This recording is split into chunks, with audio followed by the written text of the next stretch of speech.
এরকম যেন না হয়। বুঝছেন সবাই কথা? যে একটা কাফেরের কারণে, আমার পিতা কাফের, একটা কাফেরের কারণে কোন মুমিনকে যেন আমি হত্যা করে না করি। اسمعوا لحكمة النبي صلى الله عليه وسلم. খুব খেয়াল করে শুনেন নবীজির হিকমত। فقال يا عبد الله তিনি বললেন, হে আব্দুল্লাহ, بل نترفق به نترفق به আমরা তাকে হত্যা করব না, তার সাথে দয়ার ব্যবহার করব ونصبر عليه. এবং এটার উপর আমরা ধৈর্য ধারণ করব। لكن عبد الله الابن الصحابي কিন্তু এই আব্দুল্লাহ যিনি ওই মুনাফিকের ছেলে ছিলেন, তিনি সত্যিকারের সাহাবী ছিলেন, محزون. তিনি বড়ই পেরেশান ছিলেন। كيف أبي يتطاول على النبي عليه الصلاة والسلام؟ কিভাবে আমার পিতা নবীজির উপর জবান নারাজি করলো? ماذا فعل؟ এই জন্য তিনি কি করেছিলেন? استأذن النبي عليه الصلاة والسلام أن يسبق الجيش. নবীজি সবাইকে অনুমতি দিলেন সৈন্যবাহিনী যাওয়ার জন্য। فسبق الجيش সৈন্যবাহিনী অগ্রগামী হলো, ووقف على حدود المدينة. মদিনার সীমান্তে গিয়ে পৌঁছলো। وصل أبوه قبل النبي عليه الصلاة والسلام، أبو زعيم المنافقين قبل النبي عليه الصلاة والسلام. মুনাফিক সর্দার নবীজির আগে গিয়ে সীমান্তে পৌঁছেছিল। ماذا فعل الابن؟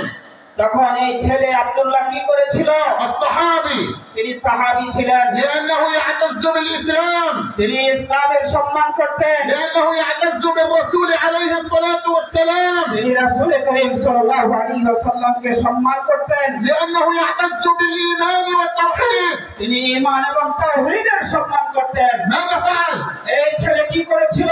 وصل أبوه তার পিতা যখন পৌঁছলো, فأشهر سيفه ছেলে তার তরবারি বের করলো وقال له এবং পিতাকে বলল, قف، তুমি থেমে যাও, والله لا تجاوز هذا الخط আল্লাহর কসম তুমি এই সীমান্ত পাড়ি দিয়ে মদিনায় ঢুকতে পারবে না حتى يأذن لك الرسول عليه الصلاة والسلام. এই পর্যন্ত আমার নবী তোমাকে মদিনায় ঢোকার অনুমতি না দিবে।